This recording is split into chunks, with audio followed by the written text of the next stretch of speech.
Cari amici, ben ritrovati, come vi ho promesso settimana scorsa.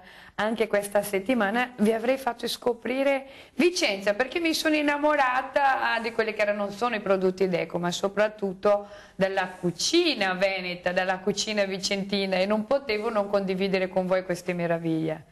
E in studio, come promesso, bentornato Roberto. Grazie e bentornato veramente, perché è una bellissima trasmissione questa. Ascoltami, che cos'è questa, come si può dire, medaglia, come si dice questo? Sì, è un collare, sì? È un collare che è il collare della Confraternita del Baccalà Vicentina, che sta vedendo proprio in questi giorni a Sandrigo il suo momento massimo della festa che viene fatta ogni anno. Esiste una confraternita? Esiste dal lontano 1987 ed esiste, penso sia stata una delle prime confraternite gastronomiche e non gastronomiche fatte in Italia, e penso sia anche la più importante a livello italiano. Ascolta, ma che rapporto c'ha con una confraternita del baccalà alla Vicentina e tutta quella che è la fama di questo baccalà?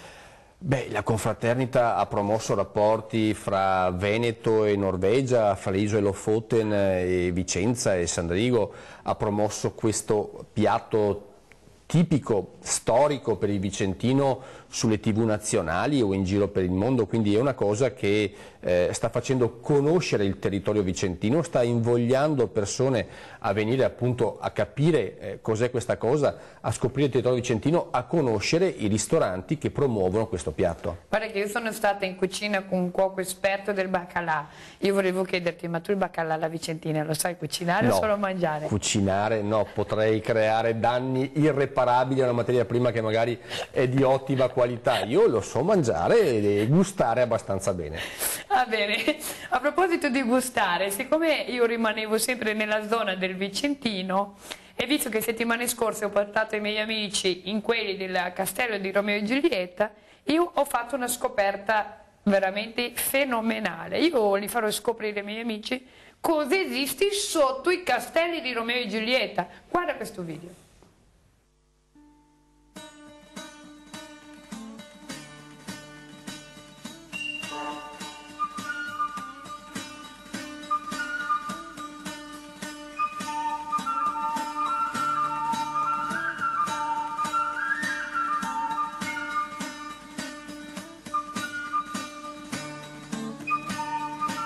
Jesus, ciao, so che sei venuta a cavallo. Già, ma che meraviglia! Dai, vieni che ti porto giù da noi in cantina. E questa è la famosa uva d'eco, Isidoro? Questa è l'uva Durella. Durella. Hai fatto una genialata, perché tu hai fatto i Montecchi e i Capuletti. Vuol dire che non litighi con i veronesi? No, assolutamente, noi facciamo del prosit con i veronesi.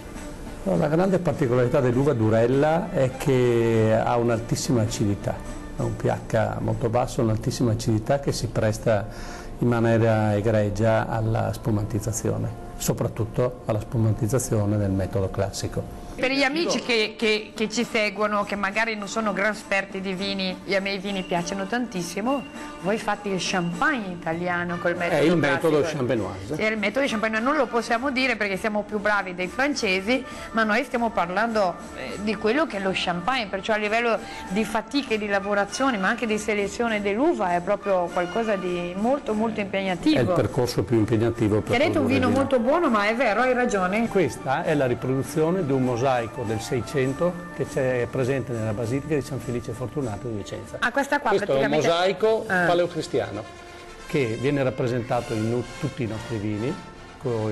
Questi sono i simboli presenti nel mosaico che noi abbiamo riprodotto ed è visibile nella Basilica di San Felice Fortunato a Vicenza. è un modo per legarci ancora di più al territorio e alla storia. Cioè voi racconti in poche parole, in questo piccolo cesto qua io ho visto storia, tradizioni, architettura, cioè vedo la storia di un territorio, praticamente un piccolo cesto così. Prima che sono arrivata a cavallo ho visto dei vigneti, sono quelli i tuoi vigneti? Sono quelli, proprio tutti quelli che sono qui nella sommità di questa splendida Andiamo collina. a farci una passeggiata? Andiamo. Andiamo, dai. Qua siamo all'interno sempre del castello. Qui la siamo ristorazione. all'interno del castello della Bella Guardia, detto Castello di Giulietta. Dal balcone di Giulietta avrai modo di vedere i nostri splendidi vigneti.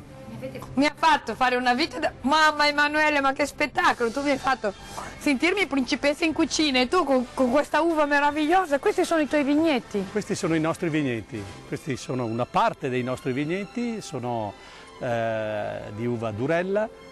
Siamo nella sommità proprio ai piedi del castello di Giulietta e sotto questo castello noi abbiamo la cantina dove riposa il vino. Noi abbiamo la nostra cantina. Si può dire che bella è i vini delle principesse questo? È il vino della principessa. Ma che meraviglia!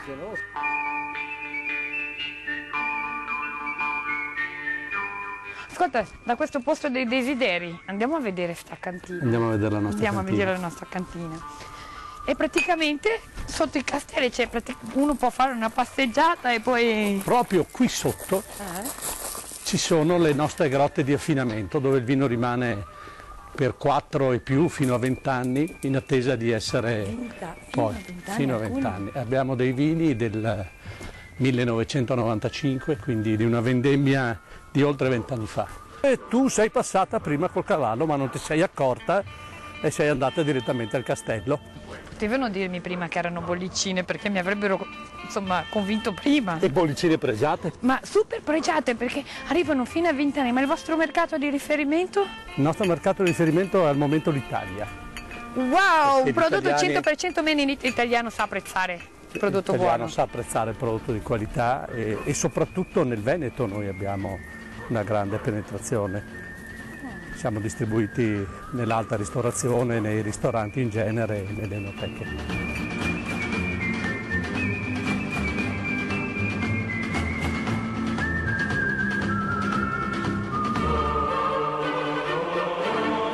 Senti che le temperature... Ma ascolta, è anche per la temperatura questa... Questo è soprattutto per la temperatura.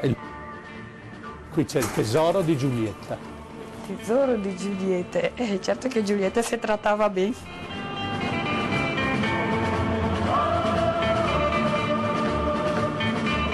I castelli erano delle rocche di avvistamento militari romane, che poi sono state ampliate dagli Scaligeri nel 1200 e il periodo di massima espansione è stato il 1400, poi distrutti dai veneziani dopo le battaglie veneziane. Cioè, quanti chilometri ci sono di grotte qua dentro? Queste sono circa 2 chilometri di grotte. E sono tutti a riposo. Arriviamo a punti di circa 40 metri sotto il livello del suolo. Queste sono le radici delle viti che sono sopra nei terreni. Scendono a cercare l'umidità e noi crediamo anche a vedere il frutto del loro lavoro.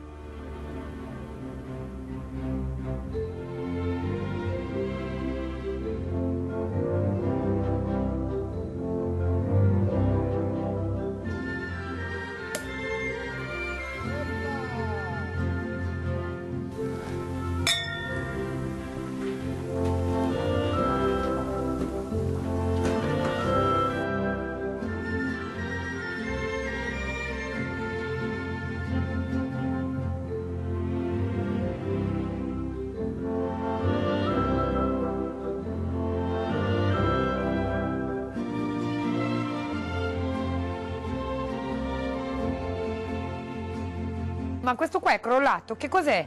No, non è crollato. Questo è perché noi vogliamo far vedere qual è il terroir, il terreno, dove affondano Quelle che i famosi... quelle che i francesi Aspetta, lo come definiscono. volevo ripetere, il terroir. E noi lo chiamiamo invece terreno, è il terreno in Veneto dove le radici affondano, dove le viti affondano le loro radici. Questo è la pietra di Vicenza è la pietra. Ma io sento molto sabbiosa. Infatti è una pietra molto tenera, una pietra che si sgretola, ma poi fuori da queste cave, quando rimane agli agenti atmosferici esterni, diventa molto dura. La grotta prosegue fino a collegarsi con un'altra grotta che è in uso il comune, e del comune li chiamano Priare di là, proprio dalla pietra di Vicenza. Ci sarà un cancello che chiude, che divide le due realtà, insomma. Ora ti faccio vedere una delle nostre riserve, quelle bottiglie che ti dicevo che rimangono qui oltre 20 anni, e questa è una di quelle bottiglie. Wow! Vedi? Questa è una vendemmia del 1995 e vedi che non esistono quasi più lieviti, si sono integrati completamente nel vino. Beh ragazzi, io che dirvi amici, vi inviterei a visitare Montecchio Maggiore, i castelli di Romeo e Giulietta, giro a cavallo, vino buono e brindiamo a queste meravigliose, insomma, scoperte. Io ti saluto, ma ci vediamo ancora sicuramente. Venite a trovarci.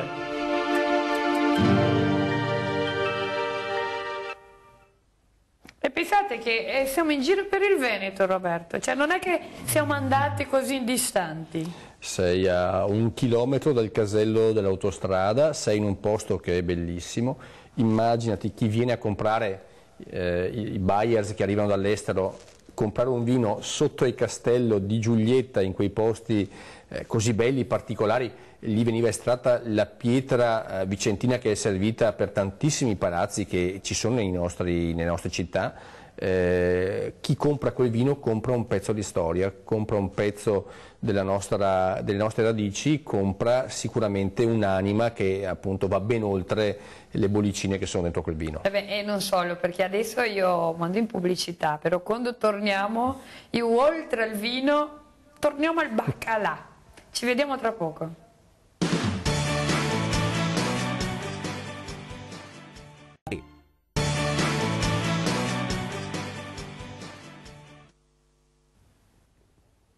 Cari amici, in quest'oggi siamo a Vicenza, abbiamo appena visto quello che è il vino della cantina Bellaguardia, il vino della principessa sotto il castello di Giulietta.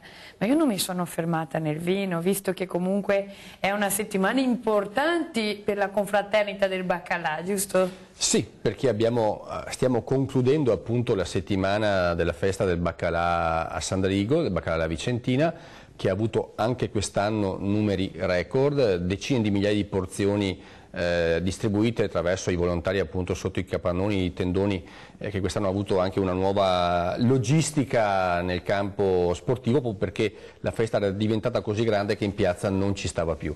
E quindi giornate intense, giornate animate. Questa mattina abbiamo fatto anche l'insediamento dei nuovi confratelli che vengono ogni anno, 3 all'anno appunto, nominati in una cerimonia solenne ma anche goliardica, direi, quindi un po' di divertimento ci sta, e soprattutto appunto andremo a chiudere domani sera con baccalà e riso di Grumo della Badesse, un altro prodotto d'eco del Vicentino di grandissima qualità. Beh, visto che questi confratelli adesso hanno una grande responsabilità, che è quella di promuovere questo baccalà, io gli do già una mano, guarda cosa vi faccio vedere. Cari amici, vi ho promesso un po' di emozioni ed eccoci qua nel cuore della Decco Vicentina, perché oggi vi farò scoprire delle cose spettacolari. Ma vi presento intanto la mia amica Paola. Ciao Jesus. Come stai, Paola? Bene, bene. Ma dove siamo qua? Qua siamo alla locanda veneta. Proprio si parla di Veneto. Si parla di Veneto, si parla di prodotti d'eco, si parla di buon cibo. Luca! Ciao! Hola! Sono nella patria del baccalà. Ascolta Luca, dimmi una cosa. Praticamente il baccalà arriva così e così si può cucinare già da così? No. Come funziona? Questo qua va messo almeno 3 giorni in acqua. Corrente. Oddio, non è che... Io ho lavorato in Australia e c'è uno spreco di acqua. L'importante è che ci sia l'acqua a un filo che scende in modo che ci sia un riciclo continuo. Mi stai dicendo che il baccalà alla fine non è vicentino? No, è norvegese, E perché Vicenza che ha avuto questo titolo così importante? Querini, quando hanno naufragato al largo dell'Inghilterra, con le scialuppe sono arrivate spinte dalla corrente in queste isole, erano affamati, lì hanno trovato baccalà e belle donne, hanno detto ci fermiamo qua per un po'. Dopo 3 giorni Al terzo giorno tiri fuori, togli, io l'ho fatto prima finché non arrivavate, togli la le pelle, lische, le pinne sì. e il nero. Praticamente questo va passato tutto finché rimane così. Quando hai finito devi preparare le sarde, togli un po' il sale ma non le lavi. Che c'entra le sarde con il baccalà poi? Perché gli danno il gusto. E poi c'è una giusta quantità tra sarda, cipolla, aglio, prezzemolo, sale e pepe ovviamente e una spruzzata di grana.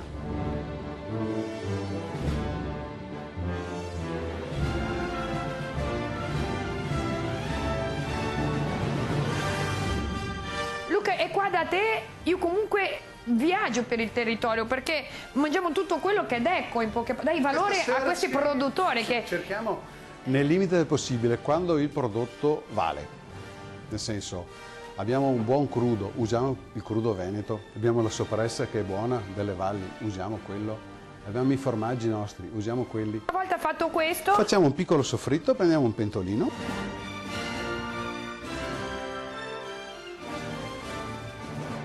Questo è il baccalà, che ve lo faccio già vedere fatto, perché allora, la cottura è di 4-5 ore sulle pentole e deve pippare, perché se tu lo fai andare troppo il baccalà diventa rosso. Invece questo è il colore che deve avere, vedi? Rosato, non rosso. Bianco, cospargiamo il baccalà, questo è cotto. Okay. Adesso per non scottarmi lo buttiamo a freddo. Ok. Fai così, regoli di sale e di pepe di Molinello. Anche sul pepe c'è da dire che quelli che prendono in polvere non si rendono conto che mangiano solo la buccia del pepe. Dunque il pepe si mangia Di Molinello. di Molinello. Sale, non molto. Un po' di farina bianca che è quello che ci permetterà poi... Ma cosa fa la farina al baccalà? Lo lega un po'. Ah, siete proprio... Fa il pocetto, insomma. Le farcisci tutte e due, le chiudi e poi le tagli 3 dita.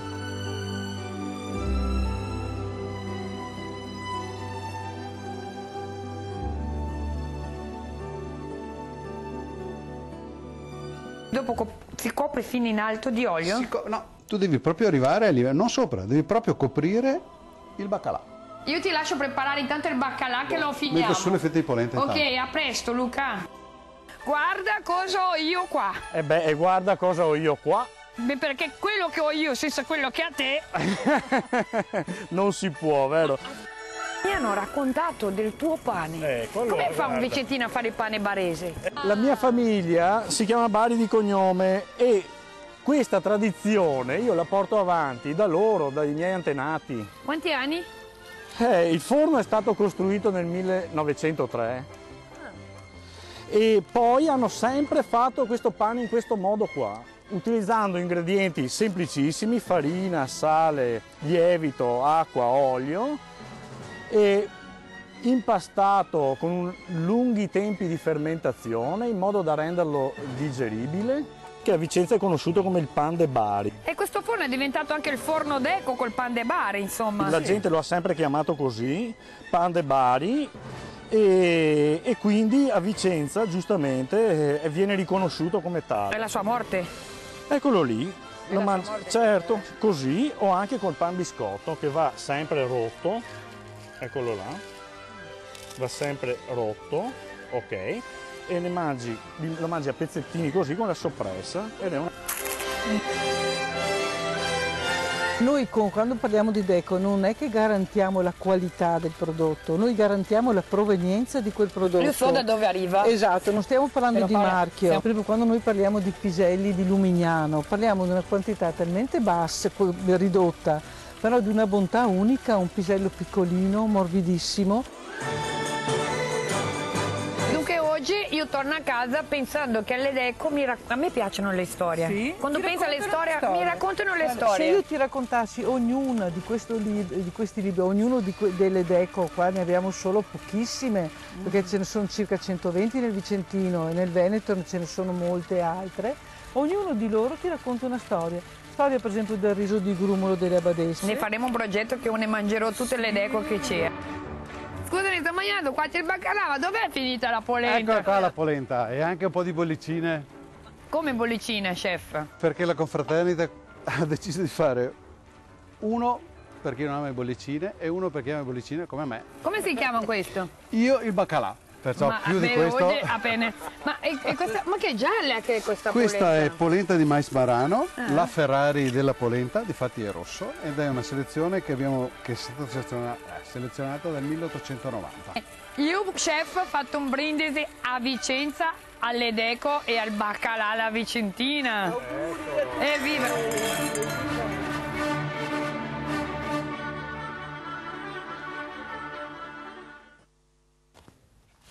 Bene cari amici, vi ho fatto scoprire l'Edeco, vi ho fatto venire voglia secondo me di mangiare il baccalà, siete ancora in tempo, giusto? Sì, perché appunto anche stasera a Sandrigo gli stand sono aperti, ma soprattutto, ripetevo, domani grumo delle Abadesse con riso, baccalà alla Vicentina, e vi assicuro che il risotto col baccalà è una cosa unica. Se mi permetti, io volevo fare i complimenti a Paola Franco che ci mette l'anima nell'Edeco, è stata per anni appunto una che ha promosso questa denominazione e i risultati si vedono, è veramente una ragazza con tanta energia. Ma io vorrei salutare più che altro tutti questi vicentini che mi hanno ricevuto con un calore enorme, che hanno avuto questo orgoglio di presentarmi il territorio, i loro prodotti, dalla Paola ma tutti i ragazzi di Vicenza, perché nel Veneto mi piace questo orgoglio che c'è di essere veneto.